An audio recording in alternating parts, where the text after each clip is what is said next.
સંખેડા ગ્રામ પંચાયત હદ વિસ્તારમાં જે લગ્ન થયેલ હોય તે લગ્નની નોંધણી કરાવવા માટે વકીલને મળી અને વકીલને લગ્નની નોંધણી કરાવવા બાબતનું કામ સોંપવામાં આવે છે અને તમામ વ્યક્તિ સાથે વકીલ લગ્નની નોંધણી કરાવવા માટે સંખેડા ગ્રામ પંચાયતમાં જાય ત્યારે તલાટી કમ મંત્રી દ્વારા લગ્નની નોંધણી કરવાનો ઇનકાર કરવામાં આવે છે તેવા આક્ષેપો થયા છે। આ બાબતે કોઈ લેખિત કારણ પણ આપવામાં નથી આવતું, જેથી વકીલ અને વકીલના પક્ષકાર બંનેને નુકસાન થતું હોય છે, જેથી તે બાબતની જાણ તથા રજૂઆત કરતો આવેદનપત્ર સંખેડા મામલતદારને અપાયું હતું। તલાટીક્રમ મંત્રી પોતાના હોદ્દાનો દુરુપયોગ કરી કાયદાનું ઉલ્લંઘન કરી તેમજ બંધારણ દ્વારા મળેલ અધિકારોનો ભંગ કરેલ છે। સંખેડા ગ્રામ પંચાયત વિસ્તારમાં વસવાટ કરતા અનેક નાગરિકો લગ્નની નોંધણી માટે નિયમ મુજબ દસ્તાવેજો સાથે તલાટીકમ મંત્રી સમક્ષ અરજી લઈને જાય છે।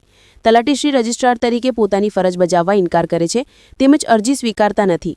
સરકારના લાગતા નિયમો અનુસાર ગ્રામ પંચાયત રજિસ્ટ્રાર દ્વારા કાયદા વિરુદ્ધ કામ કરતા હોય તેવું જોવા મળી રહ્યું છે, જેથી આ મામલે યોગ્ય કાર્યવાહી થાય તેવી રજૂઆત કરવામાં આવી છે।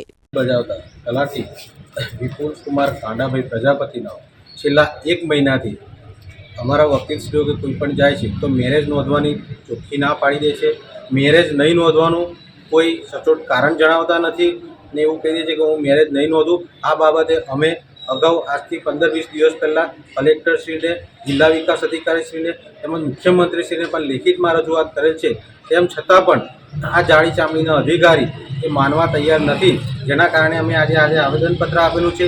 મારું આ તલાટીકમ મંત્રીશ્રીને કહેવું છે કે તમે 2025ની સાલમાં અમને જાણવા મળેલું છે કે આશરે તમે 300 જેટલા મેરેજ નોંધેલા છે, તો હવે આ તલાટીકમ મંત્રીશ્રી મને એવું લાગી રહ્યું છે કે પેલી કહેવત જેવું 100 ચૂહા કાટ કે બિલ્લી હજ પે ચલી એવી રીતે આજે એવું સાફ સુથરા થવા જઈ રહ્યા છે અને અમારા મેરેજ નોંધવાનું ના પાડી રહેલા છે, જેના કારણે પ્રજાને તકલીફ પડી રહેલી છે અને સાથે સાથે સરકારની જે આવક થઈ રહેલી છે એ આવકને પર ઘટાડો થઈ રહેલો છે। અને આવા જાડી ચામડીના અધિકારીના કારણે આ જે ભારતીય જનતા પાર્ટીની સરકાર છે એ સારામાં સારું કાર્ય કરી રહેલી હોવા છતાં આ સરકારની છબી ખરડાતી હોય તો આવા અધિકારીના કારણે ખરડાઈ રહેલી છે, જેથી આ આવેદનપત્ર દ્વારા મારે સરકારશ્રીને પણ કહેવું છે કે આવા અધિકારી કે જે કાયદાનું ઉલ્લંઘન કરીને કાયદામાં જોગવાઈ છે એમની ફરજમાં આવે છે એ પોતાની ફરજ બજાવવામાં પણ જો એ કસૂર કરતા હોય તો આવા તલાટીને તાત્કાલિક અસરથી સસ્પેન્ડ કરવા જોઈએ અને એક દાખલો બેસાડવો જોઈએ